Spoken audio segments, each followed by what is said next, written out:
আপনি কি জানেন ইসরায়েলি সবচেয়ে বেশি যুদ্ধবিমান ধ্বংস করার রেকর্ড রয়েছে একজন বাংলাদেশি পাইলটের?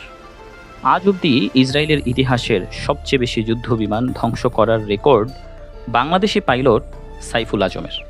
সাইফুল আজমের সেই বীরত্বের কথা আজও শ্রদ্ধা ভরে স্মরণ করে ফিলিস্তিনিরা। আকাশপথে ইসরায়েলি যুদ্ধবিমানের যমদূত ছিলেন তিনি। সাইফুল আজম পৃথিবীর ইতিহাসের একমাত্র যোদ্ধা যিনি আকাশপথে লড়াই করেছেন 4টি ভিন্ন ভিন্ন দেশের বিমান বাহিনীর হয়ে। আর একক ব্যক্তি হিসেবে আকাশপথের যুদ্ধের ইতিহাসে সর্বোচ্চ সংখ্যক ইসরায়েলি যুদ্ধবিমান ভূপাতিত করার অনন্য রেকর্ড গড়েছেন। বর্ণাঢ্য কর্মজীবনে একের পর এক ইতিহাস রচনা করে গেছেন এই বীর বাঙালি পাইলট।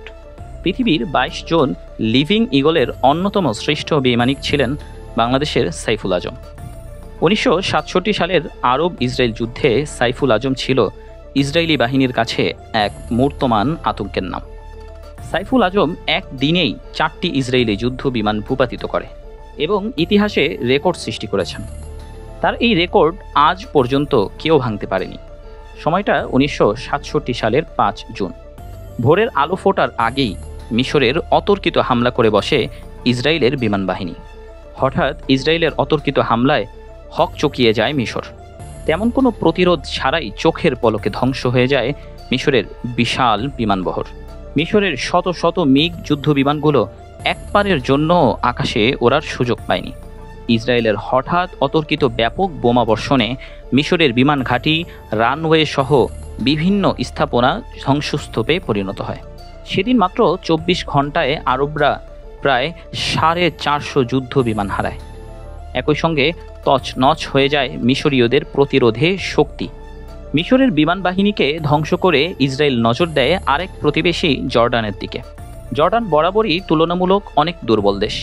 ইসরায়েলের প্রতিরোধ করার মতো তেমন কোনো শক্তিই তাদের ছিল না।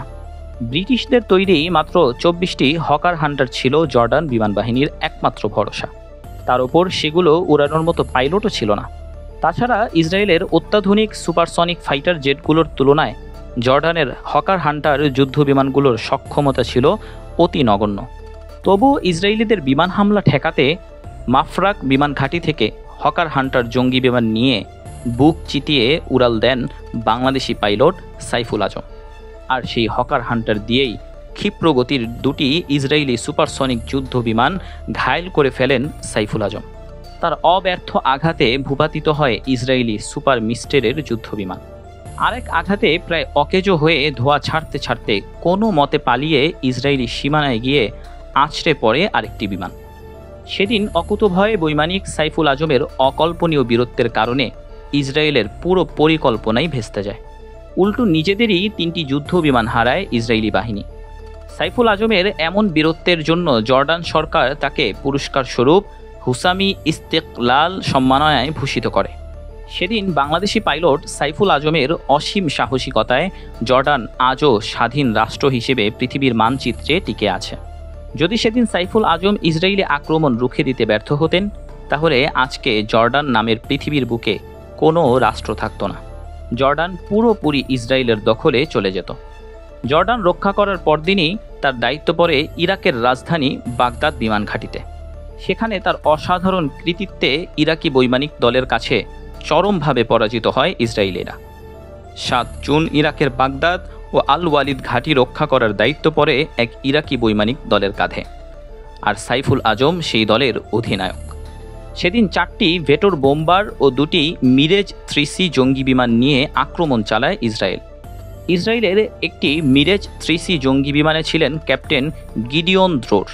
ইসরায়েলি ক্যাপ্টেন দ্রোরের গুলিতে নিহত হন সাইফুল আজমের উইংম্যান এবং তার হামলায় ভূপাতিত হয় 2টি ইরাকি বিমান। কিন্তু পরক্ষণেই এর উপযুক্ত জবাব দেন সাইফুল আজম। তার অব্যর্থ টার্গেটে পরিণত হয় ইসরায়েলি বিমান বাহিনীর ক্যাপ্টেন দ্রোরের মিরেজ 3C ফাইটার জেট। সে আঘাতের পর বাঁচার উপায় না পেয়ে যুদ্ধবন্দী হিসেবে ধরা দেন ক্যাপ্টেন দ্রোর। ইসরায়েল তাদের এই ক্যাপ্টেনকে মুক্ত করতে তাদের কারাগারে আটক থাকা সহস্রাধিক জর্ডান ও ইরাকের সেনাকে মুক্তি দিতে বাধ্য হয়। আরব ইসরায়েল যুদ্ধের প্রথম 72 ঘন্টার মধ্যেই সাইফুল আজম একটি অনন্য রেকর্ড তৈরি করেন। ইতিহাসে তিনি একমাত্র ব্যক্তি যিনি ভূপাতিত করেছেন সর্বোচ্চ 3টি ইসরায়েলি বিমান, যে জন্য নাত আল সুজা সামরিক সম্মাননায় ভূষিত করা হয় তাকে। শুধু আরব যুদ্ধেই কৃতিত্ব দেখাননি সাইফুল আজম। এর আগে 1965 সালে পাক ভারত যুদ্ধে তার বীরত্বে আক্রান্ত হয় একটি ভারতীয় ফোল্যান্ড নেট জঙ্গি বিমান। সে বিমান থেকে ভারতের ফ্লাইট অফিসার বিজয় মায়াদেবকে যুদ্ধবন্দী হিসেবে আটক করা হয়। সে সময় প্রশিক্ষকের দায়িত্বে থাকাকালীনই সেপ্টেম্বর পাকিস্তান বিমান বাহিনীর 17 নম্বর স্কোয়াড্রনের হয়ে F-86 স্যাবরজেট জঙ্গি বিমান নিয়ে কৃতিত্ব প্রদর্শন করেন। বিরল এই পারদর্শিতার স্বীকৃতিস্বরূপ সাইফুল আজমকে পাকিস্তানের 3য় সর্বোচ্চ সামরিক সম্মাননা সিতারায়ে জুরাত ভূষিত করা হয়। সাইফুল আজমই পৃথিবীর ইতিহাসে একমাত্র বৈমানিক যিনি 4টি দেশের বিমান বাহিনীর সৈন্য হিসেবে দায়িত্ব পালন করেছেন। এই 4টি দেশ হল পাকিস্তান, জর্ডান, ইরাক ও আমাদের মাতৃভূমি বাংলাদেশ। এছাড়া 8টি ভিন্ন দেশের 8 বাহিনীর বিমান পরিচালনা করেছেন আজম। যুক্তরাষ্ট্র, Pakistan, England, Jordan, Iraq, Russia, চীন ও নিজ মাতৃভূমি বাংলাদেশের হয়ে বিমান চালিয়েছেন তিনি। যুদ্ধক্ষেত্রে অনন্য সব অর্জন আর ইতিহাস গড়া সাইফুল আজমকে 2001 সালে ইউনাইটেড স্টেটস এয়ারফোর্স বিশ্বের 22 জন লিভিং ইগলসের একজন হিসেবে স্বীকৃতি দেয়। 1971 সালে স্বাধীনতা যুদ্ধ শুরু হলে সাইফুল আজম সিদ্ধান্ত নেন নিজ মাতৃভূমির স্বাধীনতাকামীদের পাশে দাঁড়াবার। কিন্তু তার এই পরিকল্পনার বিষয়ে পাকিস্তানি গোয়েন্দা সংস্থাগুলো আগেভাগেই জানতে পারার কারণে তাকে আটক করে পাকিস্তান সেনাবাহিনী।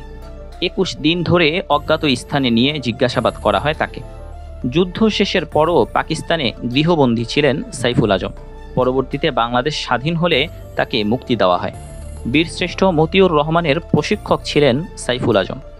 এছাড়া বাংলাদেশ স্বাধীন হলে তিনি বাংলাদেশ বিমান বাহিনীর হাল ধরেন। তার হাত ধরেই বাংলাদেশ বিমান বাহিনীর সূচনা হয়। 1977 সালে তিনি বাংলাদেশ বিমান বাহিনীর উইং কমান্ডার পদে পদোন্নতি পান এবং ঢাকা বিমান বাহিনী ঘাঁটির বেস কমান্ডার নিযুক্ত হন। 1980 সালে সাইফুল আজম বাংলাদেশ বিমান বাহিনী থেকে গ্রুপ ক্যাপ্টেন পদে অবসর গ্রহণ করেন। 1991 সালে বাংলাদেশ জাতীয়তাবাদী দল বিএনপির রাজনীতিতে যোগ দেন সাইফুল আজম। পঞ্চম ও ষষ্ঠ জাতীয় সংসদ নির্বাচনে তিনি পাবনা 3 আসন থেকে 2 দফায় সংসদ সদস্য নির্বাচিত হন। দেশপ্রেমিক অকুতভয় এই সৈনিক 2020 সালের 14 জুন দুপুরে ঢাকায় CMH হাসপাতালে শেষ নিঃশ্বাস ত্যাগ করেন। প্রতি বছর তার মৃত্যু তারিখকে ফিলিস্তিনবাসী শ্রদ্ধা ভরে স্মরণ করে। ফিলিস্তিনি অধ্যাপক নাজির শৌকরি বলেন, সাইফুল আজম ফিলিস্তিনকে ভালোবাসতেন এবং জেরুজালেমের স্বার্থে লড়াই করেছিলেন। মহান আল্লাহ এই বীরকে জান্নাতুল ফেরদাউস নসিব করুন। তো বন্ধুরা, আপনার কি মনে হয় বাংলাদেশ বিমান বাহিনীতে আজও এইরকম একজন সাইফুল আজম জন্মানোর সুযোগ আছে কি? আপনার মূল্যবান মতামত জানিয়ে দিন আমাদের কমেন্ট বক্সে। দেখা হবে পরবর্তী কোনো ভিডিওতে। সে পর্যন্ত ভালো থাকুন, সুস্থ থাকুন। আল্লাহ হাফেজ।